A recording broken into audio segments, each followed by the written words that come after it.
젊을 땐 몰랐다. 60년대생, 국민연금 1세대의 잔혹한 노후 현실. 사실 저도 한때는 연금이라는 단어가 그다지 와 닿지 않았어요. 어렸을 땐 그저 꼬박꼬박 월급에서 빠져나가는 돈이 아까울 때도 있었죠. 나중에 노후에 받을 거니까 괜찮겠지라는 막연한 생각으로 말이죠. 그런데 막상 직장에서 은퇴 시점이 가까워지고 나이가 50 중반, 60에 접어들면서부터 머릿속이 복잡해지기 시작했어요. 정년 후에 뭐 하지? 국민연금만으로 충분할까? 아픈 날이 많아지면 병원비는 어떻게 감당하지? 하는 고민이 쌓이면서 말이죠.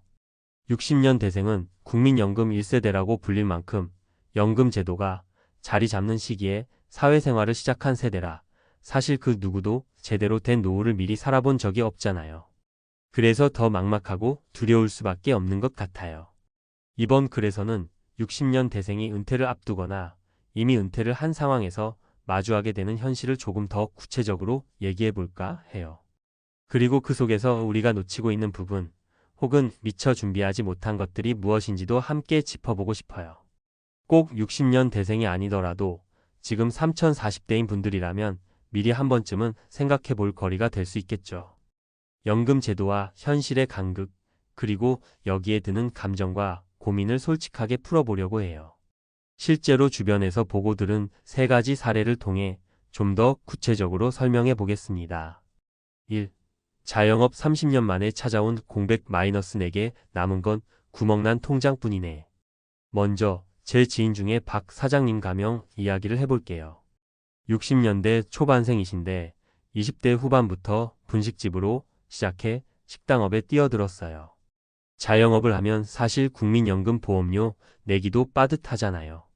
장사 초창기에는 손이 모자라서 가족들도 끌어들여야 했고 카드 단말기며 가게 보증금, 재료비 지출이 쉴 새 없이 터져 나오니 연금이니 뭐니 챙길 여유가 없었죠. 그러다가 어느 정도 자리가 잡히고 나서는 그래도 국민연금은 들어놔야지라는 생각이 들어 보험료를 내기 시작했대요. 하지만 처음 시작 시점이 남들보다 늦었으니 납부 금액도 그리 크지 않았고 중간중간 장사가 어려울 때는 몇 달씩 밀리기도 했어요. 그래도 마지막 정상까지 잘 마치면 안정된 노후가 보장되리라고 믿었죠. 문제는 식당 운영이 생각처럼 오래가지 못했다는 거예요. 젊을 때는 내가 몸만 성하면 장사는 언제든 다시 시작할 수 있다고 자부했지만 50대 중반을 지나면서부터 무릎도 아프고 허리도 휘청대니 몸이 더 이상 받쳐주질 않았대요. 가게는 결국 정리해야 했는데 나가야 할 빚이 생각보다 많아서 권리금이나 퇴직금 같은 건 생각조차 하기 힘들었어요. 막상 손에 쥐게 된 돈은 얼마 되지 않았고 자영업자다 보니 국민연금은 매달 80만 원 남짓. 월세를 내고 나면 식비, 공과금, 병원비를 감당하기조차 빠듯하죠. 젊을 땐 정신없이 일하면 언젠간 편하게 살 줄 알았는데 막상 정년이 따로 있는 것도 아니고 통장은 자꾸 바닥나니 이젠 뭘 해야 할지 모르겠어요. 박 사장님은 이렇게 한숨을 쉬며 말씀하시더라고요. 자영업으로 30년 넘게 일했지만 결국 연금은 너무나 작고 불규칙적인 납부로 인해 돌아오는 결과물도 왜소해질 수밖에 없었다는 거죠. 2. 30년 직장 생활의 성과 마이너스 월급쟁이가 왜 노후 파산을 걱정하냐고? 세상 일은 모르는 거더라고. 두 번째 사례로는 60년대 중반생인 김 부장님 가명을 소개할게요. 대기업의 20대 중반에 입사해 30년 가까이 꼬박 월급 생활을 했어요. 국민연금은 당연히 따박따박 들어갔고 직장 연금 퇴직연금도 어느 정도 준비돼 있었죠. 겉으로 보면 준비된 은퇴 생활을 누릴 것만 같았어요. 그런데 김 부장님이 50대 후반에 예상치 못한 구조 조정을 맡게 됩니다. 회사 사정이 어려워지면서 희망퇴직을 받고 나와야 했죠. 정년까지 남은 몇 년이 별것 아니라고 생각할 수 있겠지만 그 몇 년이 재정적으로는 엄청나게 큰 차이를 만든다고 하시더라고요. 그동안 아이들 대학 등록금이나 주택 자금 때문에 저축은 생각만큼 못했고 중간중간 대출을 받기도 했어요. 중간 정산으로 퇴직금 일부를 쓸 때도 있었고요. 결국 희망퇴직으로 손에 쥔 퇴직금 중 상당 부분이 주택 대출을 상환하는 데 쓰였어요. 남은 금액으로는 뭔가 사업을 해볼까도 생각했지만 나이 50 후반에 갑자기 새로운 업종에 뛰어들기도 쉽지 않죠. 더구나 사업에 실패라도 하면 남은 재산은 완전히 깡그리 날아갈 수 있다는 두려움도 컸고요. 회사에서 매달 들어오던 급여가 없으니 생활비 줄이기가 가장 큰 과제가 됐어요. 국민연금 수령 시점도 아직 몇 년은 남았고 그걸 받는다 해도 월 100만 원 안팎이니 충분치 않죠. 회사는 큰 울타리였는데 그 울타리가 갑자기 사라지니 한순간에 빈손이 되더라는 게 김 부장님의 솔직한 고백이었어요. 이 사례를 보면 대기업 다니면 노후는 걱정 없지 않느냐? 는 것도 얼마나 위험한 착각인지 알 수 있어요. 장기 근속했다 하더라도 구조조정이나 예상치 못한 퇴직이 닥치면 순식간에 경제적 불안정 상태로 떨어질 수 있거든요. 3. 불안이 만든 무리한 투자, 마이너스 안정된 노후를 바란 죄일까요? 마지막으로 소개할 분은 60년대 말에 태어난 안 씨 가명 이야기예요. 안 씨는 비교적 안정적인 공기업에서 근무했고 국민연금 역시 꼬박꼬박 채워가며 납부했어요. 문제는 노후 불안 때문에 시작된 부동산 투자였죠. 한창 40대 후반일 때 주변에서 부동산 투자 안 하면 나중에 후회한다는 말이 참 많이 들렸다고 해요. 실제로 그 시절 집값이 꽤 오르면서 운 좋게 부동산으로 목돈을 만든 사람들이 주변에 꽤 있었거든요. 그래서 안 씨도 저축해둔 돈에 대출까지 끼고 무리하게 아파트를 한 채 더 샀어요. 계획대로라면 전세를 끼워서 월세를 받으면서 대출 이자를 갚고 주택 가격 상승까지 노리겠다 싶었던 거죠. 하지만 세상 일이 그렇게 딱딱 맞아떨어지지만은 않잖아요.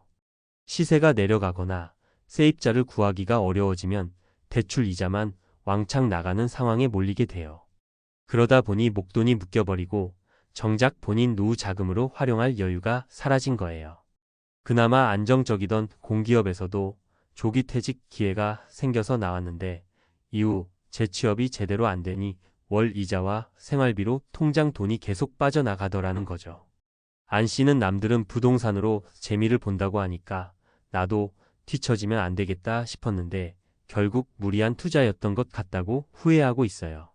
지금은 부동산 가격이 다시 오르길 기다리며 조금이라도 이자 부담을 줄일 길을 찾고 있지만 노후에는 기다릴 시간이라는 게 의외로 많지 않아요. 병원비나 생활비는 당장 필요하고 소득은 뚝 끊겨버리니까요. 이게 다 불안해서 비롯된 선택이었다고 생각하니 마음이 쓰인다고 해요. 잔혹한 노후 현실, 그럼에도 준비할 수 있는 여지는 있다. 위 사례들을 보면 국민연금 1세대라더니 연금만 믿고 있다가 결국 이런 꼴이 되네라는 생각이 들 수도 있어요. 사실 국민연금 제도를 설계할 때만 해도 우리 사회가 지금처럼 초고령화되고 이렇게 급격히 경제가 변동할 거라고는 상상하지 못했을 거예요. 게다가 우리 부모 세대는 농경사회에서 어렵게 살다 보니 지금의 60년대생은 그나마 더 나은 환경에서 자란 건 맞지만 동시에 경기 침체와 사회 구조 변화가 한 번에 몰아친 첫 세대이기도 하죠. 그렇다고 해서 너무 절망적일 필요는 없습니다. 이미 은퇴를 했든 아니든 지금부터라도 내 재정 상태와 앞으로의 계획을 꼼꼼히 다시 살펴보면 작은 돌파구는 만들 수 있다고 봐요. 예를 들어 국민연금 수령 시기를 조금 늦추는 대신 더 많이 받는 방법이 있죠. 연기연금 제도. 당장의 생활비가 급하지 않다면 수령 시점을 15년 정도 미루어 매달 지급액을 올리는 것도 하나의 전략이에요. 또한 개인연금이나 퇴직연금 같은 다른 연금 상품들도 최대한 잘 활용해야 해요. 이미 가입해 두었다면 중간에 해지하기보다는 연금 수령까지 가져가서 복리 효과를 최대한 누리는 게 중요하죠. 무엇보다 가족과의 대화가 필수예요. 대부분 부모 세대는 자녀가 독립해도 서로 얽혀있는 경제적 관계가 많잖아요. 자녀 교육비나 결혼 자금, 심지어 손주 돌봄 비용까지 부담하는 경우도 있으니 미리 서로의 계획과 상황을 솔직하게 나누지 않으면 나중에 큰 갈등이 생길 수 있어요. 결국 앞서간 시행착오가 남긴 교훈.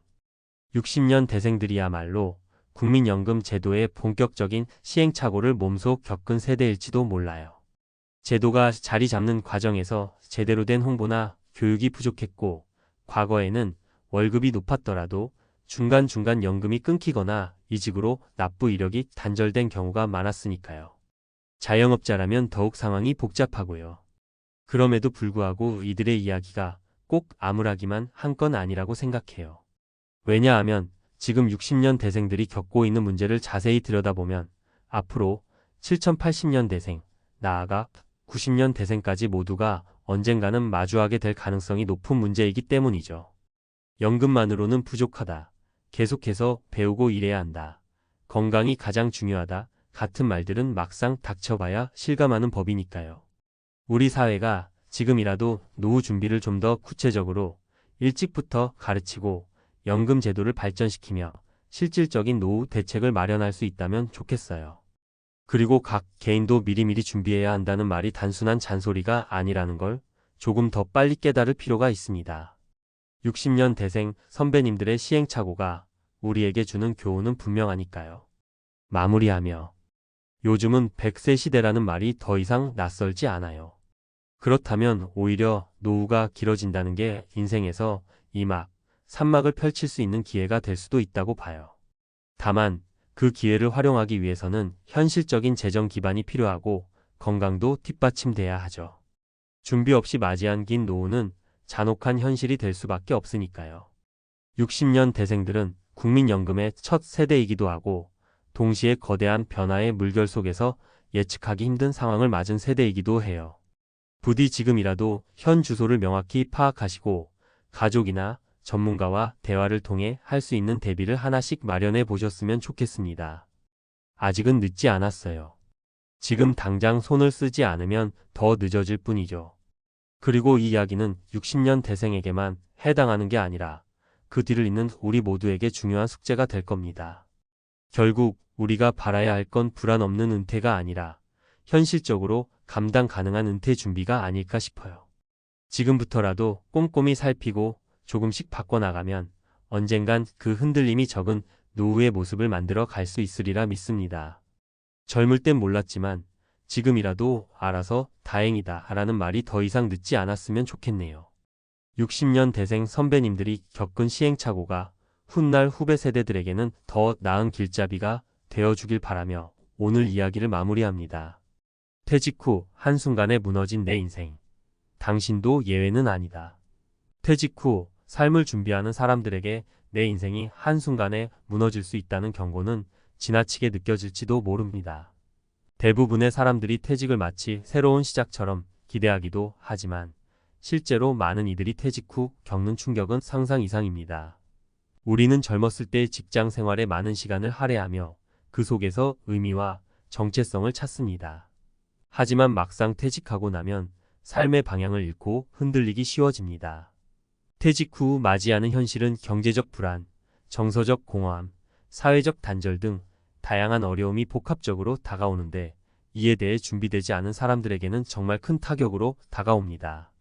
첫 번째 사례 퇴직과 동시에 찾아온 경제적 위기.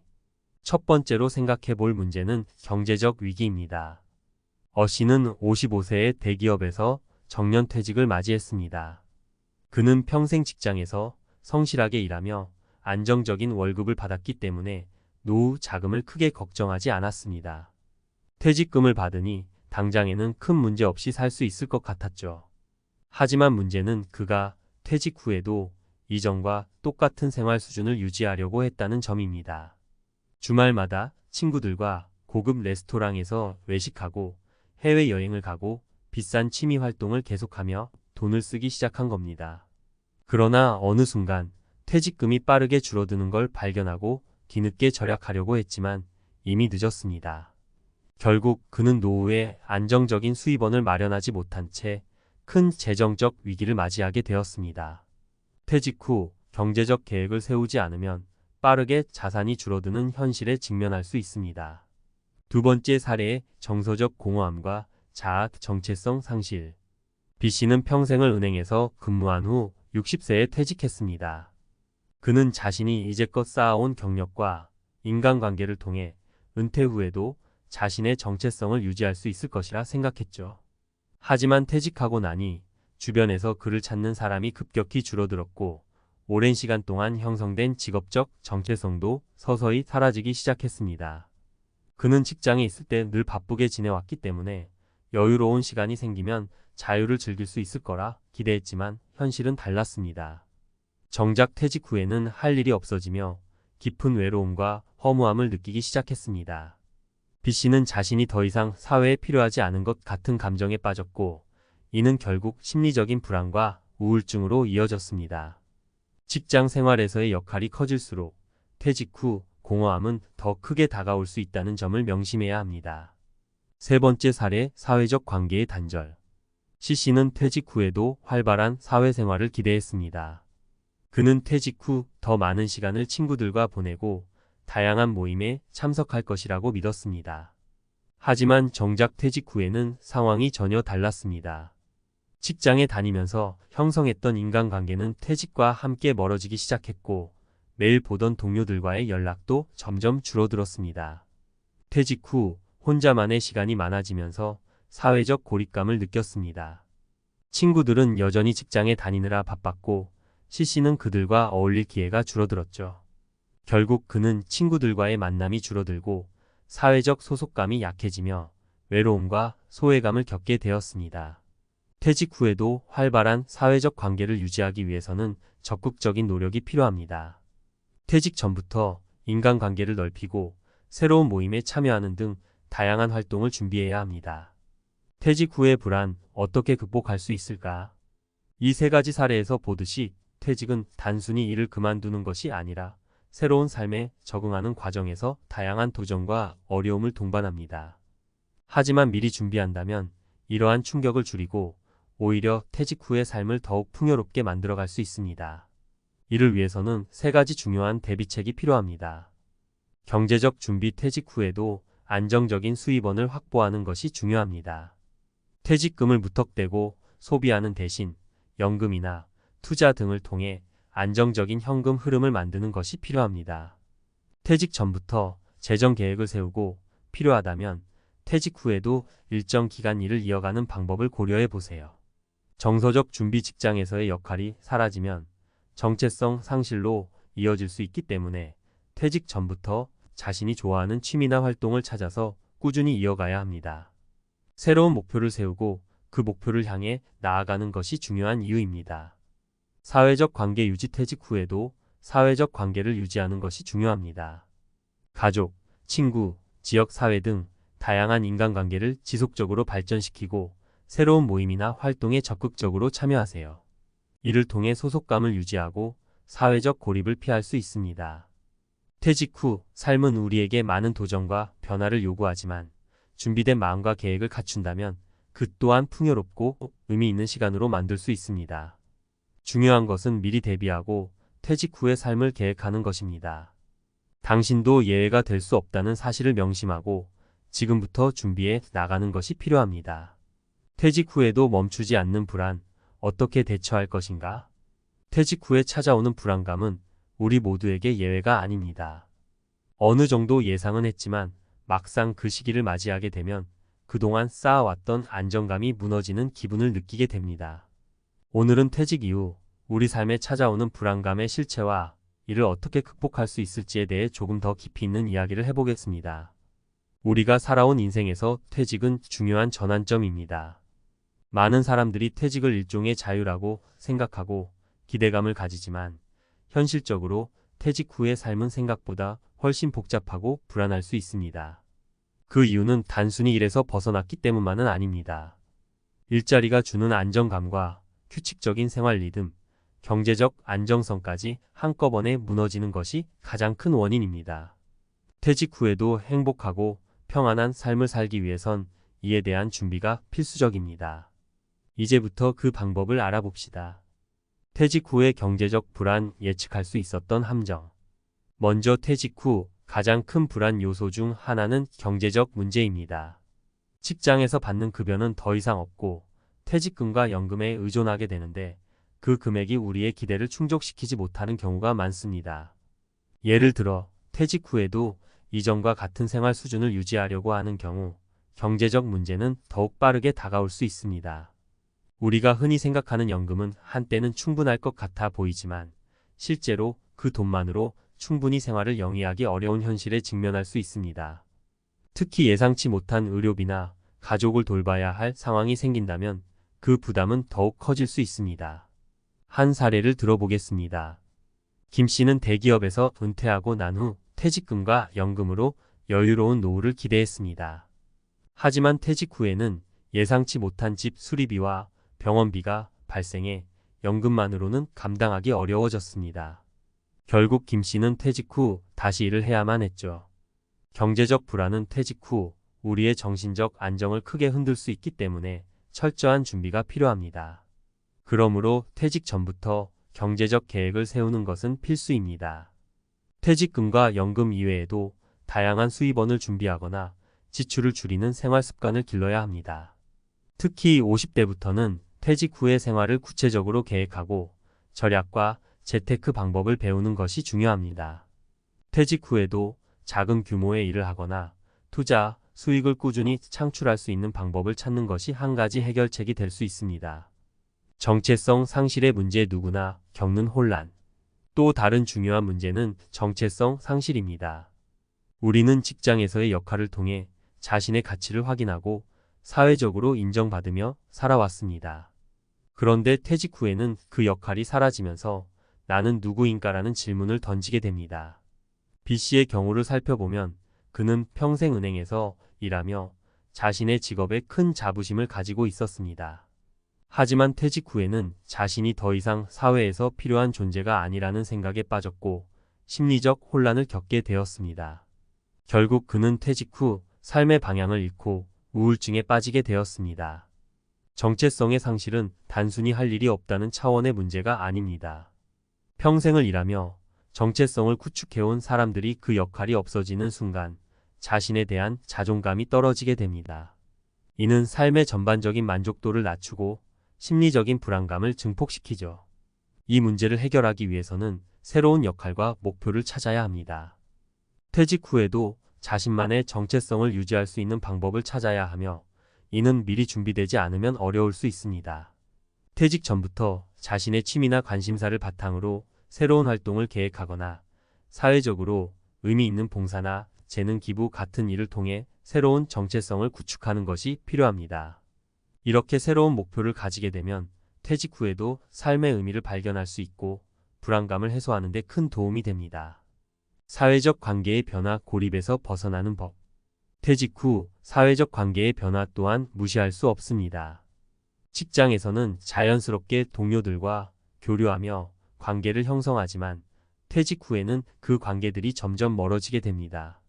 오랜 직장 동료들과의 교류는 줄어들고 새로운 사람들과 관계를 맺는 것도 쉽지 않죠. 이는 사회적 고립감으로 이어질 수 있습니다. C 씨의 경우가 대표적입니다. 그는 퇴직 후에도 친구들과 활발히 교류하고 다양한 모임에 참여할 수 있을 것이라 기대했지만 실상은 달랐습니다. 직장에서의 인간관계는 퇴직과 함께 점차 사라졌고 새로운 인간관계를 만들기도 어려웠습니다. 결국 그는 혼자 있는 시간이 많아지면서 외로움을 느끼고 자신이 사회에서 멀어졌다는 소외감을 경험하게 되었습니다. 사회적 고립감은 심리적으로도 큰 타격을 줍니다. 이를 극복하기 위해서는 적극적인 사회적 활동이 필요합니다. 퇴직 전부터 새로운 사람들과의 관계를 넓혀가고 지역 사회에서 봉사활동이나 동호회에 참여하는 등 새로운 인간관계를 형성하려는 노력이 필요합니다. 또한 가족과의 유대감을 유지하고 친구들과의 정기적인 모임을 계획하는 것도 좋은 방법입니다. 이런 활동들은 퇴직 후에도 사회적 연결망을 유지하게 해주고 고립감을 예방하는 데 큰 도움이 됩니다. 퇴직 후 불안 극복을 위한 실질적인 대처법. 마지막으로 퇴직 후 불안을 극복하는 구체적인 방법들을 정리해 보겠습니다. 재정적 안정계획 세우기. 퇴직 후에도 안정적인 수입원을 확보하는 것이 가장 중요합니다.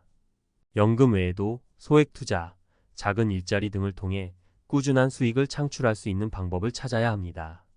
퇴직 전부터 재정 계획을 철저하게 세우고 지출을 줄이는 생활 습관을 가지는 것이 필수적입니다. 새로운 목표 설정하기. 퇴직 후에도 삶의 목적을 잃지 않기 위해서는 새로운 목표를 세워야 합니다. 평소에 해보고 싶었던 취미 활동을 시작하거나 지역 사회에 기여할 수 있는 봉사 활동 등을 계획해 보세요. 새로운 정체성을 찾고 발전시키는 것이 중요한 이유입니다. 사회적 관계 유지하기. 퇴직 후에도 활발한 인간관계를 유지하기 위해서는 적극적인 노력이 필요합니다. 직장 외부에서의 인간관계를 넓히고 정기적으로 친구들과 교류하는 자리를 마련해 보세요. 또한 새로운 모임이나 동호회에 참여해 새로운 사람들과의 관계를 형성하는 것도 중요합니다. 퇴직은 우리가 피할 수 없는 과정이지만 이를 어떻게 준비하고 받아들이느냐에 따라 삶의 질은 크게 달라질 수 있습니다. 중요한 것은 퇴직 후에도 의미 있고 안정적인 삶을 살아가는 데 필요한 준비를 지금부터 시작하는 것입니다. 경제적 불안, 정체성 상실, 사회적 고립 등 다양한 도전이 기다리고 있지만 이를 극복하는 지혜와 계획을 세운다면 퇴직 후의 삶은 더욱 풍요롭고 행복할 수 있을 것입니다. 퇴직 후의 삶, 더 이상 불안하지 않도록 철저히 준비해 보세요. 많은 사람들이 은퇴를 꿈꾸며 준비합니다. 오랜 세월을 일하며 쌓아온 꿈과 기대가 은퇴 후의 삶을 장식할 것이라고 믿죠. 하지만 현실은 다릅니다. 은퇴 후 많은 부부들이 마주하는 충격적인 진실이 있습니다. 이들은 은퇴를 준비하는 동안 간과한 것들이 많았습니다. 자녀가 독립하고 직장이 아닌 다른 삶의 방식이 찾아오는 이 시점에서 그들은 점차 무너지고 있습니다. 10상 중 7상은 은퇴 후 재정적 어려움과 심리적 고통에 시달리며 예상치 못한 고립과 우울함에 빠지게 됩니다. 은퇴가 그저 한 시점을 의미하는 것이 아니라 잘못된 준비와 막연한 기대 속에서 삶의 큰 변곡점으로 다가오는 순간이기도 합니다. 은퇴 후 두 손에 빈잔만 남은 부부들. 10상 중 7상은 이렇게 무너진다. 은퇴 후의 삶을 어떻게 준비해야 할지에 대해 많은 사람들이 고민합니다. 하지만 막상 은퇴를 맞이하고 나면 그동안 준비했던 것들이 모두 부족했음을 깨닫게 되는 경우가 많습니다. 특히 부부들 사이에서는 은퇴 후의 갈등과 재정적인 어려움이 심각한 문제로 다가옵니다. 사실 10상 중 7상은 은퇴 후 꿈꾸던 평화로운 삶을 살지 못하고 오히려 더욱 큰 스트레스와 경제적 부담에 시달리게 됩니다. 왜 이런 일이 발생할까요? 1. 은퇴 준비의 실패 예상보다 더 빠른 현실의 벽. 많은 사람들이 은퇴를 꿈꾸면서도 실제로 은퇴 후의 삶을 구체적으로 준비하는 데 실패하는 경우가 많습니다. 예를 들어 김 씨 부부는 50대 중반에 은퇴 계획을 세우기로 결심했습니다. 김 씨는 퇴직 후 여행을 다니고 자녀들과 함께 여유롭게 살고 싶다는 꿈을 가졌습니다. 이를 위해 퇴직 후 여행과 취미 생활을 위한 비용을 계산하고 아파트를 팔아서 현금을 확보하려 했습니다. 하지만 은퇴 후 현실은 전혀 달랐습니다. 퇴직연금은 기본적인 생활비조차 충당하기 부족했고 아파트를 팔았을 때 얻은 금액은 예상보다 적었으며 그동안 꿈꿔온 여행은 차일피일 미뤄지게 되었습니다. 김 씨 부부는 이렇게 될 줄 몰랐다며 여유를 갖기 위한 준비가 부족했음을 뒤늦게 깨닫게 되었습니다. 은퇴 후의 재정적인 안정감을 위해서는 단순히 자산을 팔거나 연금에 의존하는 것이 아니라 은퇴 전부터 체계적으로 재정 계획을 세우고 예기치 못한 변수들에 대비하는 것이 중요하다는 점을 다시 한번 인식하게 되었습니다. 2. 경제적 준비 미비 우리는 괜찮을 줄 알았다. 정 씨 부부는 40대 후반부터 은퇴 준비를 했습니다. 그리고 우리는 충분히 준비했다고 생각했지라고 말합니다. 정 씨 부부는 주택을 소유하고 있었고 자녀들의 학비도 거의 해결된 상황이었습니다. 퇴직금도 잘 모아두었고 매달 들어오는 연금이 있기 때문에 은퇴 후에는 경제적으로 여유롭고 행복한 삶을 살 수 있을 것이라 믿었죠. 하지만 막상 은퇴 후 그들의 삶은 예상을 벗어난 방향으로 흘러갔습니다.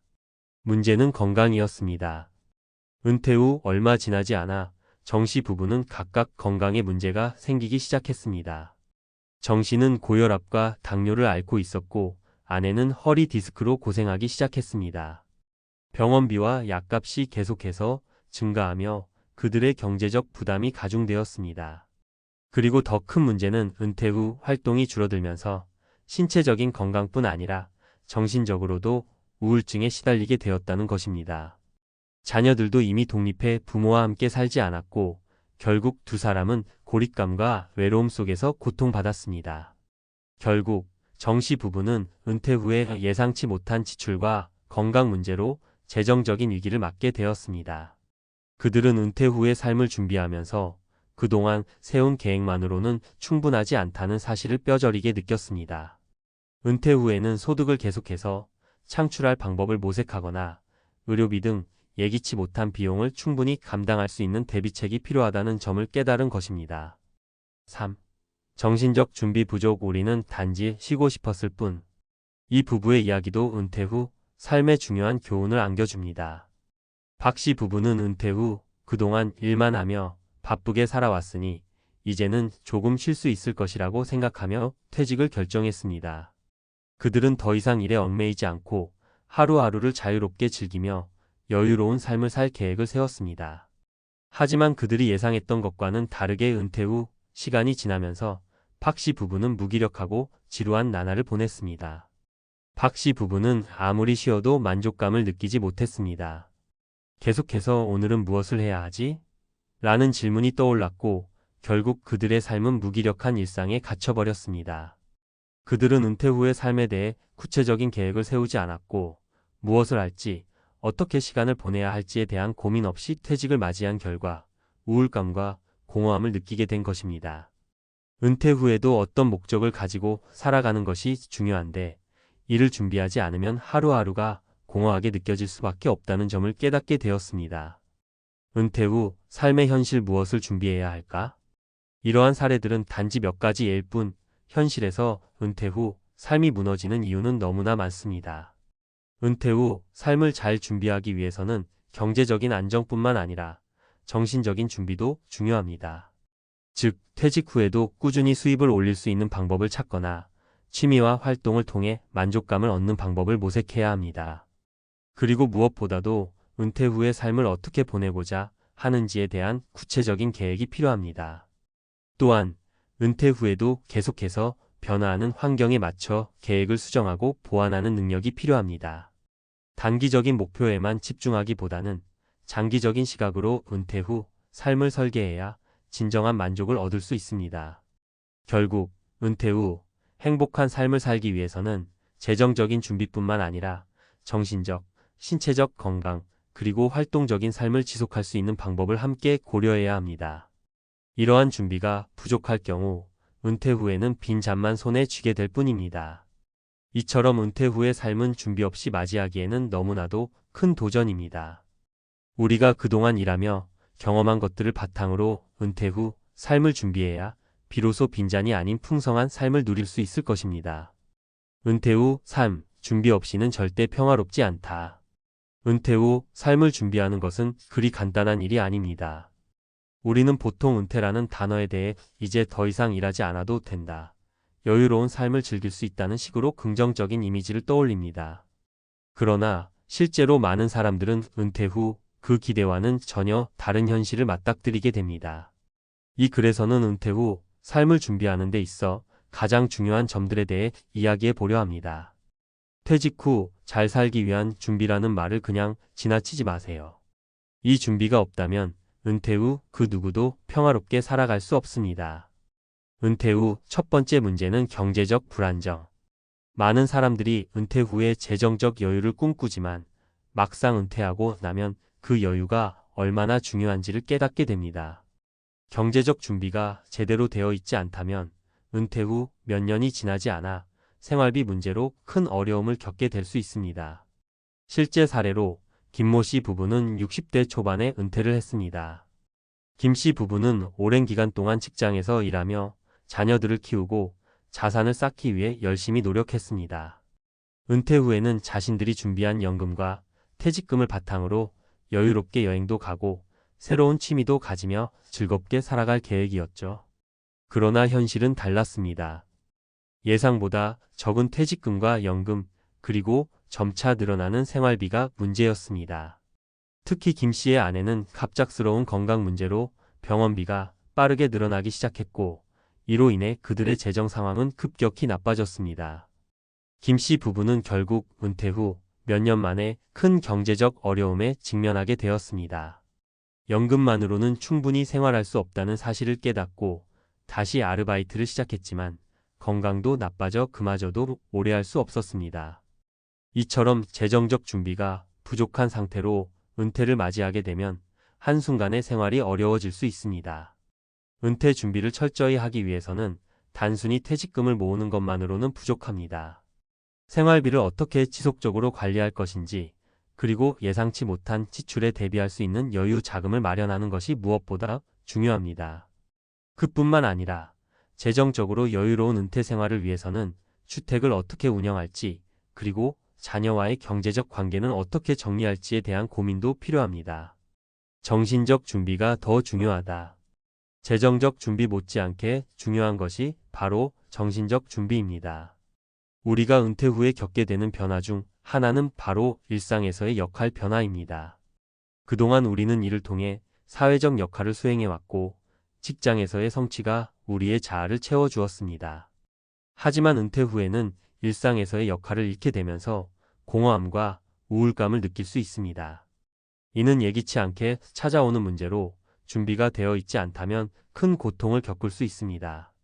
박 씨 부부는 은퇴 후의 삶에 대해 큰 기대를 가졌습니다. 그들은 은퇴 후 여행을 가고 자녀들과 더 많은 시간을 보내며 여유로운 삶을 살 계획이었습니다. 그러나 막상 은퇴하고 나니 여행은 말처럼 쉽게 다닐 수 있는 것이 아니었고 자녀들도 자신들의 삶에 바쁘게 돌아갔습니다. 박 씨는 아내와 함께 밥을 먹고 TV를 보며 시간을 보내다가 문득 우리는 뭐하고 있지? 라는 생각에 사로잡히게 되었습니다. 정신적 준비가 부족했던 박 씨 부부는 점차 우울감을 느끼게 되었고 하루하루가 무의미하게 지나갔습니다. 그들은 은퇴 후 너무나도 긴 시간이 주어졌는데 그 시간을 어떻게 보내야 할지 전혀 준비가 되어 있지 않았던 것입니다. 점차 자신들이 무엇을 하고 싶은지에 대한 고민을 하게 되었고 그나마 있던 에너지도 사라져 버렸습니다. 정신적으로 건강한 은퇴 후 삶을 유지하기 위해서는 은퇴 전에 무엇을 할 것인지에 대해 미리 고민하고 준비해야 합니다. 여행이나 취미 활동, 그리고 새로운 일에 도전하는 것만이 방법은 아닙니다. 중요한 것은 내가 은퇴 후에 무엇을 하고 싶은지, 그리고 어떻게 나의 가치를 찾을 수 있을지에 대한 고민입니다. 은퇴 후 자신만의 목표를 찾고 그 목표를 향해 나아가는 것이야말로 정신적으로 건강한 삶을 유지하는 길입니다. 은퇴 후 무엇을 할 것인가? 정신적 준비를 제대로 하지 않으면 시간이 갈수록 은퇴 후 삶의 무게가 더욱 느껴질 수 있습니다. 그렇다면 은퇴 후 무엇을 할 것인가? 첫 번째로는 경제적인 부분을 신경 써야 하며 두 번째로는 정신적으로도 자기 삶을 유지할 수 있는 활동을 찾아야 합니다. 많은 사람들은 은퇴 후 가장 중요한 점은 경제적인 안정이라고 생각합니다. 하지만 경제적인 부분 외에도 자신만의 취미나 관심사를 찾는 것이 무엇보다 중요합니다. 이는 단순한 시간을 보내기 위한 활동이 아니라 은퇴 후 삶의 질을 결정짓는 중요한 요소가 될 수 있습니다. 자신만의 활동을 통해 은퇴 후에도 목표를 가지고 살아간다면 그 삶은 더욱 풍요롭고 의미 있을 것입니다.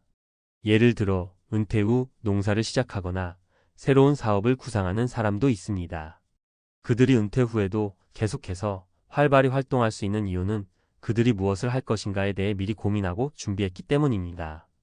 이처럼 은퇴 후에도 계속해서 할 일을 찾는 것이 중요한 이유입니다. 결론 준비된 은퇴 건강한 삶. 결국 은퇴 후에는 철저한 준비가 필요합니다. 재정적인 준비, 정신적인 준비, 그리고 은퇴 후 할 일을 미리 설정하는 것이 바로 은퇴 후 삶을 성공적으로 살아가는 방법입니다. 대부분의 사람들이 은퇴 후 쉬운 삶을 기대하지만 현실은 준비되지 않은 자에게는 그 어떤 기대도 쉽게 이루어지지 않습니다. 결국 은퇴 후 삶을 준비하는 가장 중요한 점은 경제적 준비뿐만 아니라 정신적 준비가 더 중요하다는 사실입니다. 만약 이러한 준비가 부족하다면 은퇴 후 아무리 시간을 많이 갖는다 해도 그 시간은 결코 행복한 시간이 될 수 없을 것입니다. 따라서 여러분이 은퇴를 준비하고 있다면 지금부터라도 재정적인 계획뿐만 아니라 은퇴 후 나만의 목표와 삶의 방식을 명확히 세워 나가세요. 그리고 그 목표를 향해 나아가며 그 여정에서 삶의 의미를 찾을 수 있는 길을 찾으시길 바랍니다. 은퇴 후 전 재산 순식간에 날린다. 당장 확인해야 할 사실 3가지.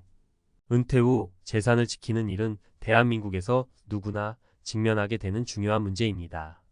오랜 세월 동안 열심히 모은 재산이 한순간에 잘못된 선택으로 사라진다면 그 얼마나 두렵고 당황스러울까요? 많은 사람들이 은퇴 후 재산 관리에 실패하는 이유는 잘못된 정보나 불완전한 판단에 의존하기 때문입니다. 특히 의료보험이나 복지 혜택에 대한 잘못된 이해로 인해 더 큰 어려움을 겪을 수 있습니다.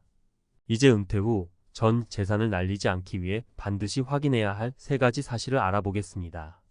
1. 건강보험료 부담을 과소평가하지 말자. 대한민국의 경우 국민건강보험이 대부분의 의료비를 커버해 주기는 하지만 은퇴 후 소득이 줄어들고 건강 상태가 악화되면 부담이 커질 수 있습니다.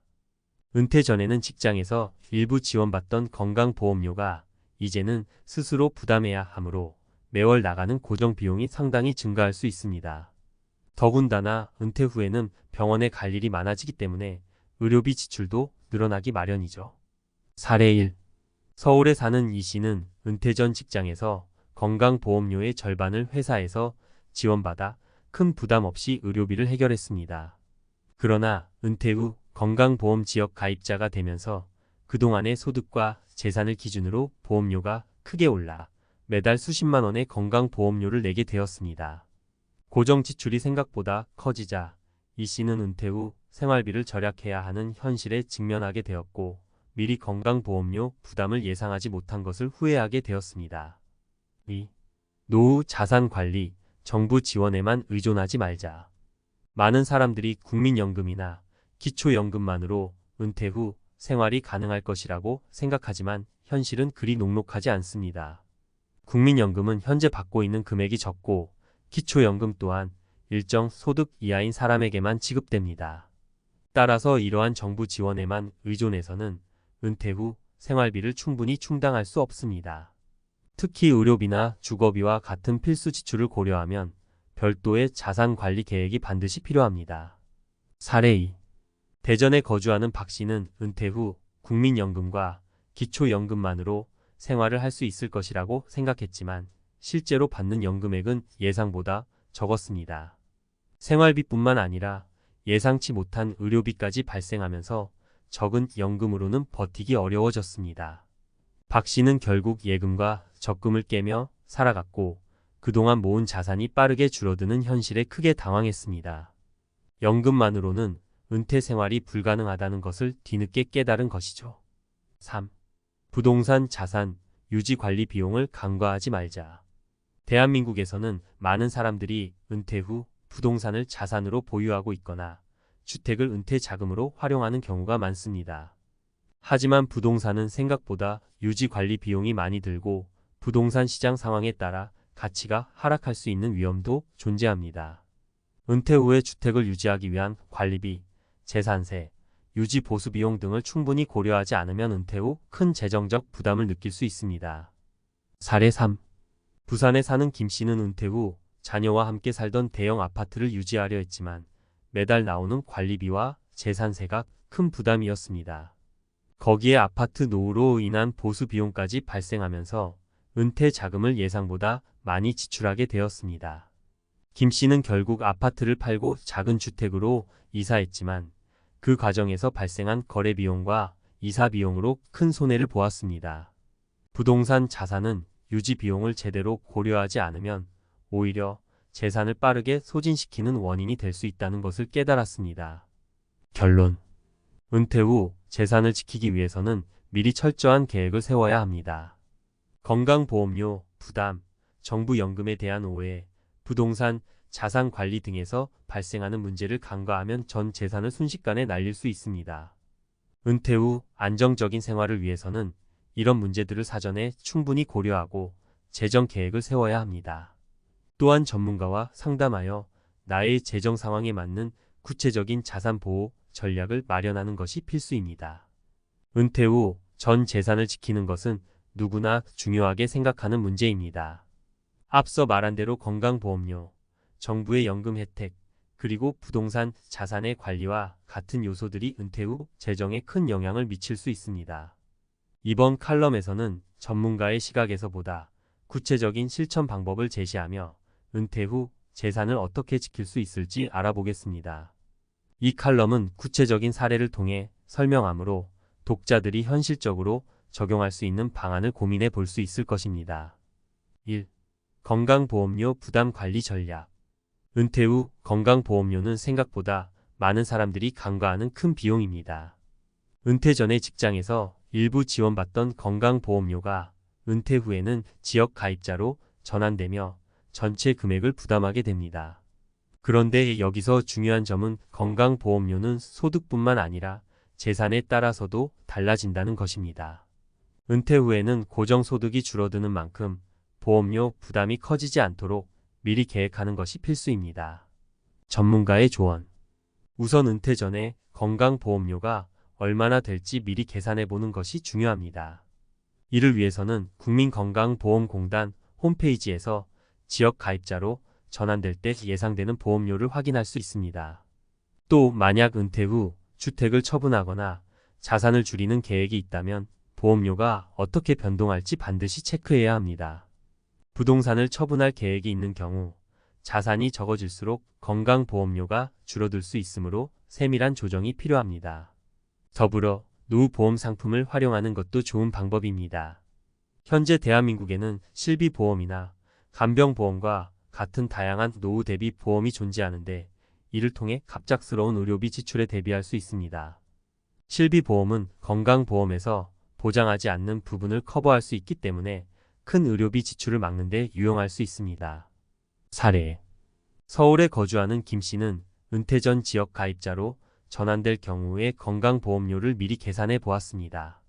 그 결과 예상보다 높은 보험료를 확인하고 은퇴 전에 작은 규모의 주택으로 이사해 자산을 줄임으로써 보험료를 낮추는 선택을 했습니다. 김 씨는 이 과정에서 재정 전문가와 상담하여 부동산 자산을 적절히 조정하고 보험료 부담을 줄이는 동시에 은퇴 후 자산을 지키는 방법을 찾았습니다. 2. 정부 연금만으로는 부족하다. 추가 소득 창출 전략. 많은 사람들이 국민연금만으로 은퇴 생활을 계획하지만 실제로는 생활비와 의료비를 충당하기엔 부족한 경우가 많습니다. 국민연금은 그 자체로 충분하지 않기 때문에 다른 소득 창출 방안을 고민해야 합니다. 은퇴 후 재정 안정을 위해서는 연금 외에도 지속적으로 발생할 수 있는 수입원을 마련해야 합니다. 전문가의 조언. 은퇴 후에도 일정한 소득을 창출할 수 있는 방법을 찾아야 합니다. 대표적으로는 연금형 금융상품을 고려할 수 있습니다. 예를 들어 월 단위로 일정 금액을 받는 즉시연금 상품은 안정적인 소득원을 제공해 줄 수 있습니다. 또한 배당주 투자와 같은 투자 방법을 통해 주기적으로 배당금을 받을 수 있는 전략도 있습니다. 위험을 최소화한 투자 상품에 자산을 배분하면 은퇴 후에도 지속적으로 수익을 창출할 수 있습니다. 또한 자신이 가진 경험과 지식을 바탕으로 프리랜서나 컨설팅 형태로 일을 하며 소득을 창출할 수도 있습니다. 은퇴 후에도 파트타임으로 일을 하거나 취미를 사업으로 전환하는 사례도 점점 늘어나고 있습니다. 사례. 대구에 사는 박 씨는 은퇴 후 국민연금만으로 생활을 유지하기 어렵다는 것을 깨닫고 퇴직 전에 배당주 투자에 대해 공부하기 시작했습니다. 그는 소액이지만 주기적으로 배당금을 받을 수 있는 배당주 포트폴리오를 구축했고 덕분에 은퇴 후에도 추가적인 소득을 꾸준히 발생시킬 수 있었습니다. 이처럼 은퇴 전부터 소득 창출 방안을 계획하는 것이 매우 중요합니다. 3. 부동산 자산 관리의 중요성. 은퇴 후 유지 비용을 줄이자. 한국에서 부동산은 많은 사람들이 가장 큰 자산으로 여깁니다. 하지만 은퇴 후에는 이 부동산이 오히려 재정 부담이 될 수 있습니다. 부동산은 그 자체로 큰 유지 비용이 들어가기 때문에 주거 형태를 어떻게 결정하느냐가 매우 중요한 문제입니다. 특히 관리비, 재산세, 그리고 노후주택의 보수 비용 등을 고려하지 않으면 은퇴 후 예상치 못한 재정 압박을 받을 수 있습니다. 전문가의 조언. 은퇴 후에는 주택의 크기와 위치를 고려해 다운사이징을 선택하는 것도 좋은 방법입니다. 더 이상 큰 집이 필요하지 않다면 작은 집으로 이사의 관리비와 유지비를 줄이는 방법을 고려할 수 있습니다. 또한 주택을 임대하거나 부동산을 통해 소득을 창출하는 것도 한 가지 방법입니다. 단, 임대 관리는 시간이 많이 소요될 수 있고 시장 상황에 따라 임대 수익이 불안정할 수 있다는 점을 명심해야 합니다. 사례: 부산에 사는 이 씨는 은퇴 후 자녀들이 모두 독립한 상황에서 과거에 살던 대형 아파트를 유지하는 것이 점점 부담스러워졌습니다. 이 씨는 재정 전문가와 상의하여 작은 아파트로 이사한 후 남은 자산을 안정적인 금융 상품에 투자했습니다.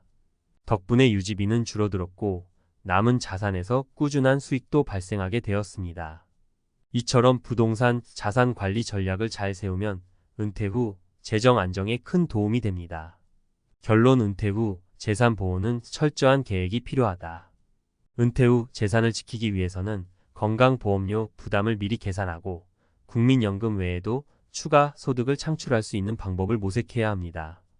또한 부동산 자산을 어떻게 관리할지, 주거 형태를 어떻게 결정할지 신중하게 고민해야 합니다. 이 모든 것이 바로 은퇴 후 재정 안정의 기초가 됩니다. 많은 사람들이 은퇴 후 재산을 어떻게 지킬지 고민하지만 가장 중요한 것은 미리 준비하는 것입니다. 재정 전문가와의 상담을 통해 자신에게 맞는 재정 계획을 세우고 예상치 못한 상황에도 대처할 수 있는 유연한 전략을 마련해야 합니다. 은퇴 후 안정적인 생활을 원한다면 지금부터라도 자산 보호에 대한 구체적인 계획을 세워보세요. 궁극적으로 은퇴 후 성공적인 재정 관리는 철저한 사전 준비에서 시작됩니다. 지금 바로 전문가와 상담하고 은퇴 후 재정 계획을 점검해 보세요. 이를 통해 더 안정적이고 평안한 은퇴 생활을 준비할 수 있을 것입니다.